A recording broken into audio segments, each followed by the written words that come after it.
Hey you guys. Hey you guys. Okay. Hello, everyone. Um, welcome back. Welcome to the show. Okay, today's topic is brain fever is spreading everywhere. Bring the brandy. Cause that's kind of how people solved their problems back then when they had brain fever.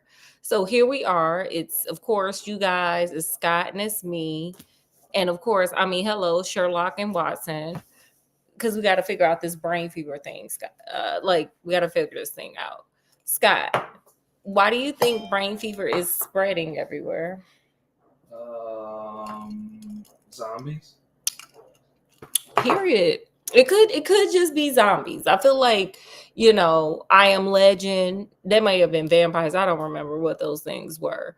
Night of the Living Dead, they were spreading brain fever, and that's why they kept saying brains. They wanted brains because they were spreading the brain fevers. Period. Um the real title of this is the Naval Treaty. But I feel like, look, the latest stories we have been doing, there has been a lot of brain fever. There has been a lot of brain fever. I think the last story I told, Sherlock had brain fever. I want to say the cardboard box one where she found the ear in the box, brain fever. Remember the sister who was trying to mistake your man? She had brain fever. And now we got somebody else with some brain fever. Honey, it is spreading. It is spreading. Get the brandy, get your holy water. I don't know how do you take out zombies, Scott? I think you gotta pew pew them. Yeah, I think you gotta destroy the brain. Actually. Just give them a shot of brandy. They'll come back. So I got to get into brain fever mode. I'm sorry, y'all. Here we go. So, we're starting with the story, by the way. So, Watson is having a little bit of nostalgia. He's over there and he's like, hey, I had this, I got a letter from an old schoolmate. I'm okay. I'm going to take this off for a second while I get you into Vogue. So Watson's like, oh, I had this schoolmate. His name was Percy Phelps, back when I was in elementary school. And Percy was super smart. He would finish his work while everybody was kind of, messing off or whatever, He, he followed the rules. He was a good kid. He also was very wealthy. And Watson was like, I wasn't as wealthy as Percy. So we kind of hated on Percy. We would whip his legs with sticks and stuff. And I was just like, that's a lot to do just because this little boy got more money than y'all and he actually like does his schoolwork. But whatever. We're not here for that. He also had an uncle, Lord Holdhurst, that was a politician, a very well-known politician. So Percy grew up, and much like children of his ilk, he got a job at the foreign agency, like for the diplomat, for his uncle. His uncle hooked him up because he actually like graduated and furthered his education and so on and so forth. Lesson learned. I'm going to give the lesson learned while I'm thinking about it. Wait, did you say, oh? Yeah. Get it when you can. ADHD got me forgetting stuff around here. So anyway, so the lesson learned is this. Don't be listening to other kids when they be bullying y'all. Don't be listening to them. Okay, let me take my sick glasses off. Don't be listening to the children if they bullying you in school for the children. If this adults here, pull your children closer so they can hear this message. If you were bullied, listen to this message and heal your inner child. Don't be listening to them. Sometimes it's just jealousy. And you get to laugh in the end when you're successful and they're maybe successful like Watson because he became a doctor. But, keep your focus. Stay focused. Stay focused. Period. Scott, did you feel that? That message? I feel the message. Were you bullied as a child? No, I don't think so. I don't remember being bullied, so I don't think I was. I was, but I didn't care. I was a little snarky thing, so I would just clap back. Um, but whatever. So anyway, so he got bullied, and it doesn't matter because he became a success because he was working for the farm ministry or whatever. And so he was GTG, he's good to go. So Watson was a little surprised when he received a letter from Percy, and Percy was basically like, look, oh, let me get my, okay, this is where we got to put this on, honey. We got to get in character back. Okay. Ugh. Percy was like, oh my God, Watson, I hate to send you this letter all impromptu. We haven't talked in forever. It's like receiving like a social media like friend request from somebody who you ain't seen since like elementary school. But whatever. This is 1800, so it doesn't matter. So he's like, hey, my former schoolmate, I hate to interrupt your life like this, but I am in dire straits. As you can probably tell, I am too weak to even write this letter to you. You know, my life is in hell. I heard that you're friends with Sherlock. So could you just tap him on the shoulder and bring him over here? Here's my address. Because I'm too weak to write in this letter or dictate in this letter what is going on with me. And I need him to help me with what's going on with me. Ugh, that was so much. That was so much. That's what Percy was saying. It's just a lot. Yeah. Dictated, not read. Okay. So Watson's like, okay, well, let me see if Holmes, because Holmes is kind of particular about them cases. He don't want any case. Remember that one case he had where he was like, this was too easy. Don't even use my name. Don't even attach my name to this. So Watson's like, well, let me go on over here and, get Sherlock, see if Sherlock wants to do this thing. Which of course Sherlock is like, yeah, let's just see, let's see what's going on. I had brain fever before. I get it. Most people don't just get brain fever just for no reason. So let's hop on down over. Let's take us a stagecoach and maybe a train and go see what's going on with Percy Phelps down over there. And so they go.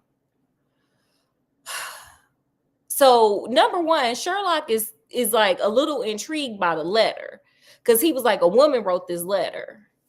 And Watson was like, no. And Holmes was like, yes. And it's not just any woman. This is every woman. Like, like Whitney and Shaka Khan, like, I'm every woman. Yeah. He was like, this chick is something special. So I'm going to take this case because a special woman is with a special man. Period. I be telling Scott that. Like everybody, every time I go somewhere, they're like, who's your husband? Who's your husband? Because I'm a little quirky and they think it's fun. And they're just like, who married somebody like her? And they always want to know who Scott is. And do you guys know who he is? Scott, do you know who you are? The man behind the camera. No, you're my trophy husband. I saw a shirt. We're going to get that shirt and I'm going to show you guys. He's my trophy husband. So anyway. So he was like, a special woman like that, we got to go see who this man is. And so, they go. And they get there. And Percy is, first of all, they said a guy answered the door that looked like an adult child. Like he had reddish cheeks. He was just like youthful looking. He just looked very youthful, but he was a grown man. And we come to find out that his name is Joseph Harrison. And Joseph Harrison is like, oh my God, my sister Annie is marrying Percy. And I'm here because I escorted her down here so she could visit her fiance.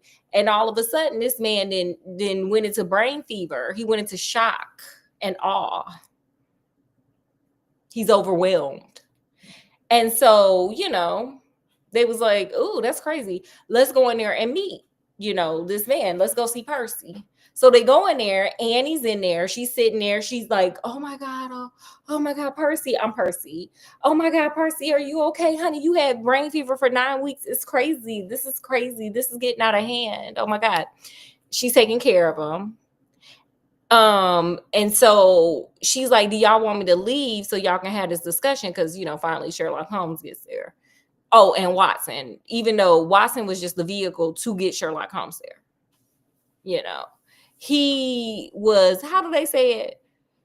Like when you're invited only because you're standing there. What is that called? How you just standing there and they're like, hey, do you want to come? Oh, I'm sorry, you're here. Oh, did you want to come too? He was like invited by proxy. Like, sir, the only reason why you're here is because Sherlock Holmes, you're his bestie. You're his wingman. But also it was like by proxy. Like he Percy ain't care nothing about you, sir. He really wanted Sherlock Holmes, but whatever. But Sherlock Holmes wanted Watson, so it balanced itself out. It's a secondhand invite, I think is what it's called. Watson over here getting secondhand invites. Like, well, that's what's happening. That is what happens when you whip people on the legs for turning in their schoolwork assignments. Don't do that, children. Anyway, so they want Annie to stay. And from what Sherlock Holmes said, Annie is special. He didn't really say how she was special, but she's special. So let's just, put that out there. And so Percy goes on to tell how, like, what is causing this brain fever for 9 weeks. That's a long time to have some brain fever. He's just up in there like, oh my gosh, Scott, look. He's like, oh. Do I look like I have brain fever? Don't look back there. I got to cook dinner tonight. We making nachos. We got brain fever and nachos, y'all. Oh, get some nachos and brain fever. Anyway, so, so Percy starts telling the story. So Percy's like, as you can see, Watson, I was successful when I, because I actually paid attention in school and I was actually like intellectually honest. I actually made something of myself. We're not going to say it's because my uncle is a politician. We're not going to put that out there. It's off my hard work and grit, not because of nepotism. So, as you can see, I'm successful now, and I work for the Foreign Ministry office. I feel like that's another story, but it fits. So I work for, the Foreign Ministry office, and my uncle, Lord Holdhurst, gave me like a really big assignment. Like it's the Naval Treaty assignment, which is super important because it is 3 countries, England, Italy, and France, signing a treaty with their navy to come together and stop fighting, especially England and France, because they always fighting. Oh, they fighting at that time? No, because this treaty had been signed. No, no, they're not doing that right now. They're signing treaties. So his uncle, Lord Holdhurst, had brought him the treaty and was like, look, this is going down here soon. Nobody can see this treaty. It is super, super, super, super secret and super, super serial. We got to keep this from other places. They're going to want to know what's in this treaty, but we got this locked down. I need you to make several copies because everybody needs to have one. That's, that needs to know. They needs to know. So, Percy's like, okay, got it. Whatever. Mind you, they are in the Foreign Ministry office. He's not at home. He's at the Foreign Ministry office. That's important. He's at the Foreign Ministry office. So the uncle's like, don't tell nobody. Hide this thing. Put it under lock and key. You stay as late as you need to till you get this thing finished. Blah, blah, blah, blah, blah. Get it done. Get her done. I can take this off because we ain't got brain fever. We're normal. This predates. We're going back and forth with this brain fever thing. So, he's writing and copying and pasting and, well, not copying and pasting because they didn't have computers, but he's writing and he's copying. And so it gets late and he gets exhausted. But they have,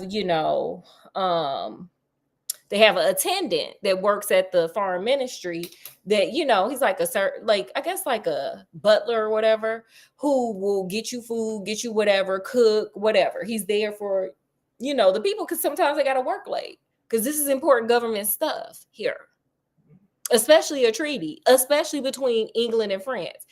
If anybody's curious, look up their history. They share like the English channel, and these people just are forever fighting. And it's just like, can't we all just get along? Okay, share. There's enough for everybody. So anyway, and it's not to minimize their wars, but there's enough for everybody. Y'all need to be nice to each other. And this treaty was helping that. So anyway, so he's writing. So he rings the bell, and the attendant's name is Tangi. So he rings the bell for Tangi, and they said a coarse-faced older woman came. This man was dragging. He called her coarse-faced older woman. I said, "Ooh, honey." So a coarse-faced older woman came, and he's like, "Who are you?" And she's like, "Oh, I'm Tangi's wife." And so he's like, "Okay, can I get some coffee? Because I'm tired, but I got to finish doing this thing that I'm working on." And so she's like, "Okay, coming right up." And so, she goes back downstairs. Well, he says he's writing and writing and writing. He looks up, and it's been an hour. And he's like, where my coffee? Where the hell my coffee at? Scott, where the hell my coffee at? I don't know. It should be here. Period. So he goes down to the galley, to the kitchen, whatever. And he's like, he finds Tangi sleeping, and the teapot, kettle, coffee pot thing whistling. And so he's like, remember you was supposed to bring me some coffee. I done almost fell asleep trying to do this thing that I'm doing. All of a sudden, they both hear a ding-a-ling-a-ling-a-ling, a bell ringing. And Tangi's like, "Oh, that's coming from your office, Percy." And Percy's like, "How the hell is it coming from my office when I'm the only one there, and I'm on a super, super serial, top secret assignment right now? Nobody should be in my office. This is super serial." So they dart back upstairs, and let me tell you what happened. Scott, are you ready for this? I'm bracing myself for it. Everybody just hold on to your hats, because let me tell you what happened. The Naval Treaty and the copies are gone. Uh-oh. The world will be in chaos. Well, we're not going to stop warring, I guess, especially England and France. I'm scared. So it's gone. Percy's like, "Oh my God. My career gonna end. I did all that work in school. I'm not talking about this nepotism, but my uncle is gonna be mad, and nepotism is not gonna come into vogue, baby, because I done lost this whole naval treaty, and I don't know where it is, and it's the only draft, baby, and the copies are gone. But I hadn't even finished the copies. Oh Lord." So they run out into the street hoping to catch the person.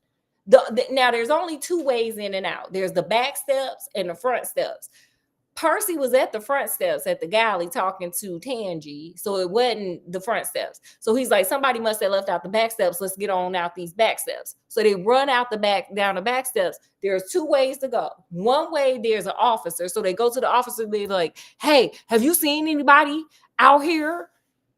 And the officer's like, "I just saw a coarse-faced older woman walking down the street." He didn't say coarse-faced, but I mean, once you got that kind of description, you just kind of gotta go with it, right? I guess so.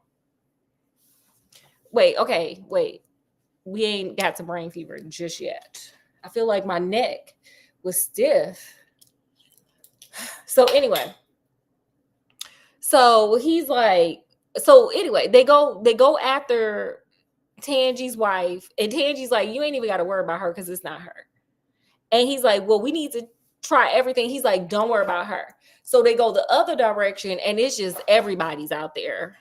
Like it's like New York, Manhattan. It's a lot of people. So they were like, this is a dead end.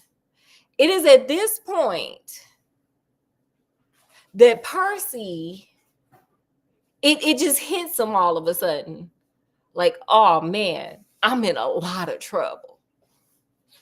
This is bad. Like, national security secrets, bad. Released, bad. This is where the brain fever hit. He like, he started kirking out. He don't know what to do. He losing his mind, honey. So boom, he gets sent home, and instant brain fever. He goes mad. He has a nervous breakdown. He rocking and blowing bubbles with spit. He doing a lot. It looks like Nosferatu a little bit. Remember Nosferatu was like spit and seizures? I was just like, girl, what is really going on? That's how Percy looked. And so for 9 weeks, he was out of it. Now, they had to, because I don't know what was going on with Percy's room in his house, but his room wasn't good enough. They had to boot Joseph out of his room and put Percy in there because it just facilitated like the night nurse, Annie being in there, Percy over there with his spit bubbles and all that chaos. So it fit better. So they didn't push Joseph on out the room. No big deal. In the meantime, they didn't got Scotland Yard involved in this foolishness. And they like, somebody needs to find this treaty while Percy is laid up having brain fever. And so they go looking. They interview Mrs. Tangy, the poor woman, and ran from the police. Scott, Miss Tangy ran from the police and ran into the house and ended up getting arrested. Girl, have you never seen Cops, sis? Okay, bad girl, what you gonna do? Okay. But Miss Tangy kept saying, oh, I thought it was the debtors. I thought, the people that we owe money to was coming after us. I didn't know it was the police. I didn't know it was Scotland Yard, or else I wouldn't have went full cops on y'all. I wouldn't have ran. But they they interview her, nothing comes out of it. They interview Tangy, nothing comes out of it. They interview Lord Holdhurst. He talking about firing Percy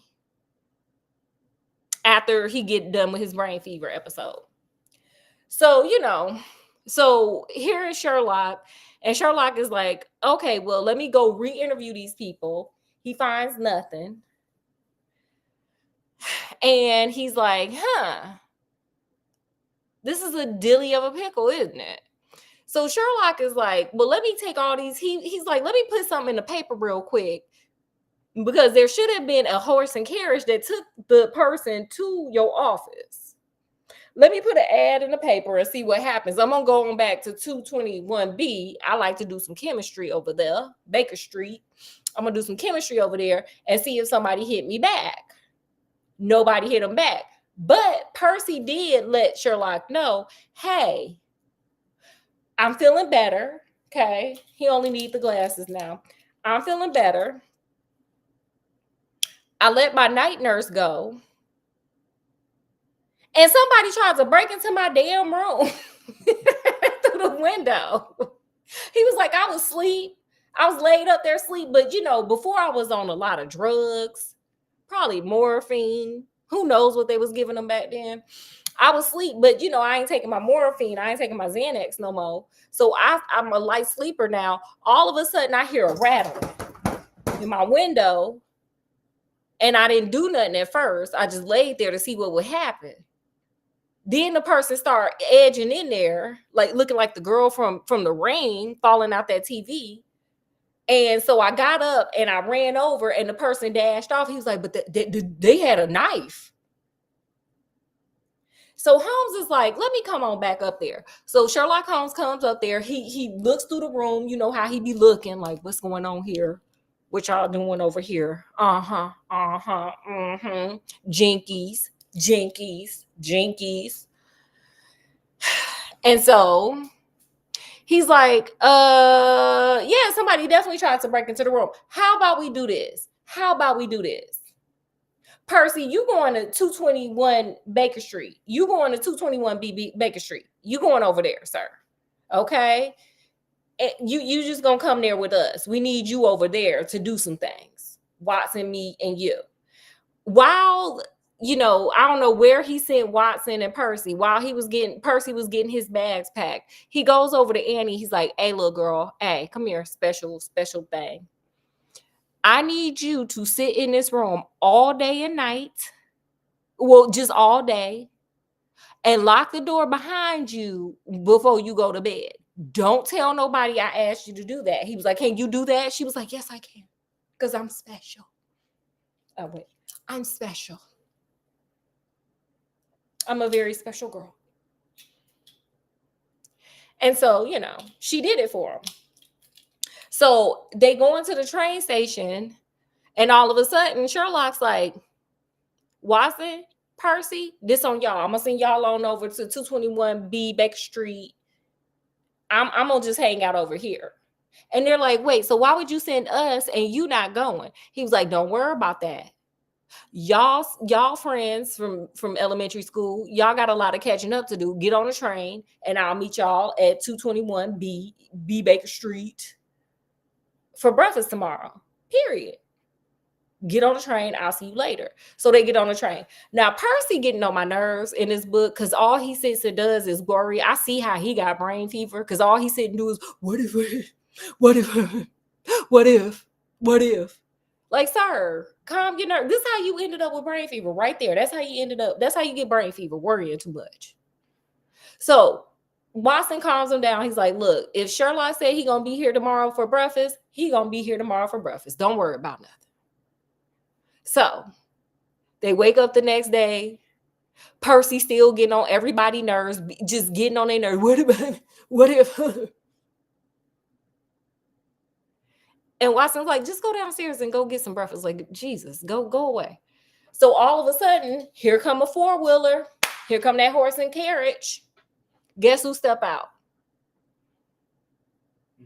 I don't know. Elvis. I'm kidding. It wasn't Elvis. It was not Elvis. Elvis was not born at this time. Or maybe he was. I don't know. The uncle. No, it's Sherlock. I thought it was already there. Sorry. No, I'm kidding. It's Sherlock. So Sherlock steps on out the carriage, but his hand bandaged up. He got a little bandage on his hand. He got a little boo-boo. He got an owie, honey. He didn't done too much. And so they looking at him like, okay. And Percy, little nervous self, is like, "Oh my God. Oh my God, did you find the paper? Did you find the treaty? Am I going to have a job? Is my uncle going to have to fire me? Even though it's not nepotism that got me hired here?" And Sherlock is like, "Come on, let's go get some breakfast. I'm hungry." Yeah. And so, the maid comes and she brings all the dishes. And Sherlock is like, "Got something for you." He has a mischievous twinkle in his eyes, what the book says. Why you think he has a mischievous twinkle in his eyes? Why?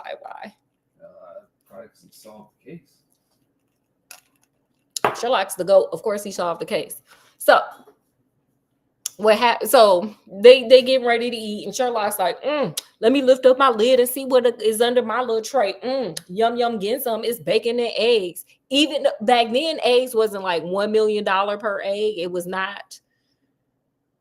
These were like regular price eggs before avian flu, so they could enjoy that. It wasn't a luxury. So he's like, "This is good." He's like, "Watson, what you got over there? What you eat now?" And Watson like, "Oh, I got porridge or something." And so Sherlock like, "Percy, what's under your lid?" And Percy's like, "I'm just so nervous. I'm too nervous to eat. I may be coming with some more brain fever." And so Sherlock is like, "Dude, just lift up the lid. Just lift up the lid." What do you think was under there, Scott? The treaty. Brava, honey. Brava, Sherlock, honey. Brava. The treaty was under there, honey. The whole treaty. So Percy is like, "Oh my God. Oh my God. Oh my God." This man is so nervous. This man is so nervous. He then passed out and fainted yet again. And this is where the brandy comes in. They should have got the brandy the whole time. He probably needed an IV of brandy because this man got some problems. But they splashed him with some brandy. And he's like, oh my God, how did you do it? Oh my God, Holmes, you're the mom. Who did it? And so come to find out. So Sherlock was saying, look, this is a little bit mysterious. How do these people be knowing where your office is? How do they know, like, what's really going on? So Sherlock Holmes had deduced out of all of this that it was, who do you think it was, Scott? Before I go on, who do y'all think it was? You can put it, the thing is timed, it'll pop up in the comments under the time. I don't know, I'm gonna say the uncle again. No, it was Joseph. It was Annie's brother. Oh. Yeah. So he figured something ain't right here. He was like, number one, it's been 9 weeks and nobody has sold this treaty. And what good is a Navy treaty to anybody unless you're going to sell it to like another country so they can know, or a news center? Like, why would you just steal a naval treaty? Like, Scott, would you ever just think to yourself, oh, let me steal this naval treaty? Wouldn't be on my list of things. And I was in the military that I wouldn't care. So Sherlock is like, it's been 9 weeks. Why has nobody sold this to any other person? So when he went and did his interview, when he talked to Lord Holdhurst, he was like, don't you think, he was like, have you heard anything about anybody getting this treaty? And Lord was like, nah. He was like, don't you think it's weird? It's almost been 10 weeks and nobody has gotten this treaty. And he's like, yeah.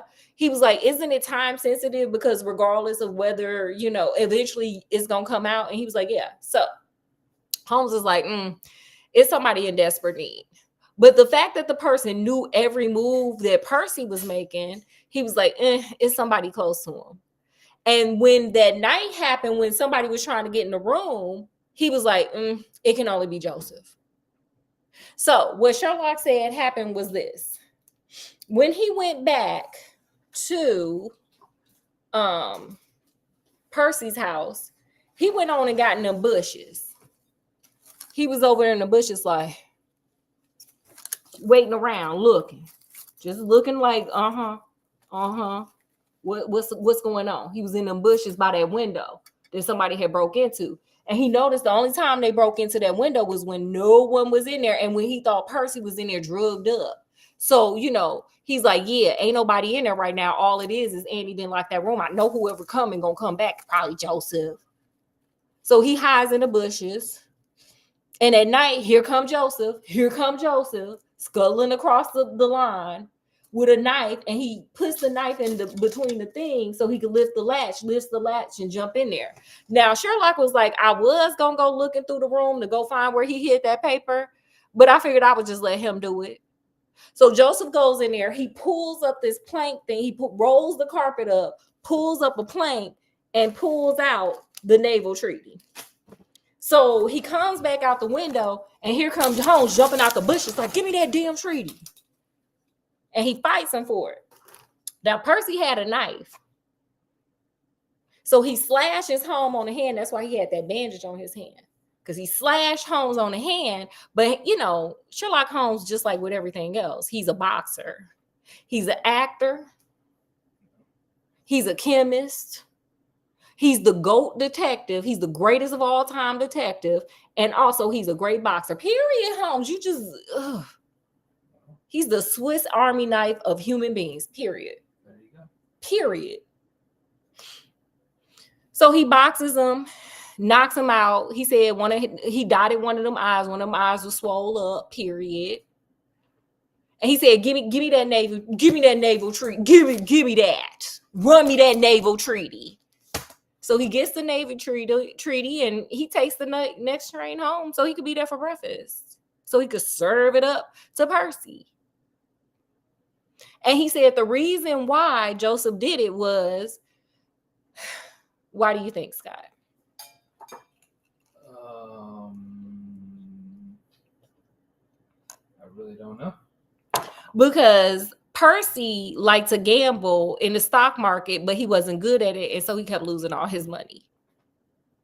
And so he needed some money. So he went over to Percy's office that night because his sister Annie was concerned that he was working so late. So he went to go retrieve him. And, back then women couldn't walk on their own. So she sent her brother. And that's why he was even there, because he had to escort her there, as a chaperone. Because that's what they did back then. So anyway, so he went to go check on Percy, and he went up to the office and he rang the bell. That's why the bell rang down to Tangi's place. He rang the bell because nobody was in the office, but then he looked on the desk and he was like, is that a whole naval treaty? Can I use that and get some money? And so he rolled that up and left. Was like, ooh, I could pay off my debts and create some more. And so that's why he stole it. Now, in the end, Holmes beat him up real bad and let him go and sent a letter to Scotland Yard to, let them know, hey, this fool did that. And this is why. Hopefully you find him. He never knew if if Joseph was found. Now, here come Percy being like Scott. Scott likes to ask questions that are irrelevant, in my opinion. So Percy asked Holmes, this is the last thing he asked. Even though you didn't have brain fever, I didn't found the thing, so you don't have to have brain fever no more. And yet and still you got crazy questions. He asked Sherlock, do you think he would have killed me if he had got in the room and I was in there and I hadn't scared him off that night? And Sherlock just looks at him like, I wouldn't take a chance with a man like them. I don't know. Sir, take that treaty and get on out of here. He didn't say that. I feel like he should have said that. Like, sir, I don't know if he would have took you out or not. Just be happy he didn't, and you got the treaty back. What kind of question is that? Anyway, that is the end of Brain Fever is Spreading Everywhere. Bring the brandy. But the real title is, The Adventure of the Naval Treaty. What say you, Scott? What do you think? Do you have any lessons learned? Can't trust a bro named Joe. No, you can't. No. Period. I already told y'all my my lessons learned. If they bully you, it's probably because they jealous, child. Now we got one more thing to do. We have, of course, a special trial thing. Have you ever had? Scott has never had this before. Look at this. I don't even know the name of it. I've had these before. It's like a Japanese little drinkity drink. I've had it before, but not this brand. I got this at Mini SOU, Mini Soul, Mini whatever. Supposed to put that on top and get it. Yeah. No, I don't know. This thing is supposed to fall out. There's like a special way to do it. Yeah, you gotta hit it hard enough. Oh, I'm not hitting it hard enough. So, let me show them. Right there, huh? You got to take this thing because there's this little glass thing in there that releases it. Okay, Scott, get it, Scott. Scott's gonna do it. See, it's hard. See, we got a broken one. Oh no. Take a knife, maybe. We may not be doing this review for you guys. Technical difficulties. Is that the right way? Well, I'm trying. I can't read the instructions. Okay, you know what? I'll get the different brand and then we'll do a review for you guys. Because, child, we haven't. That is what you're supposed to do. It's supposed to go and drop that little ball thing in there. There's like a lip on the top there, so when you hit it with your hand, it hurts. Okay, so we're. Scott's gonna break the counter trying to do it. So I'll go to the Asian market store and get one, like the brand I know, and we'll do it that way. So as I always say, oh my gosh, he's gonna destroy the countertops. Scott, did it pop? You just broke the thing. We not playing with Scott. Look at these cute little sparklers. These are cute little Valentine's Day sparklers I found on sale. This man ain't letting it go. So anyway, from wherever I am to wherever you are, peace, love, and happiness. Scott is like really, he's one of them people, if he can't, he's determined to get it. He's gonna just keep doing it until. So from wherever we are to wherever you are, peace, love, and happiness. We'll see you next time. I'll be back on the 1st with Professor Moriarty. It's Scott's birthday, he just will not leave me alone about it. So that'll be our next one. It'll be the final solution, but I'll figure out some cute name for it. So anyway, we'll see you guys later. Thanks for stopping by. Like, share, subscribe.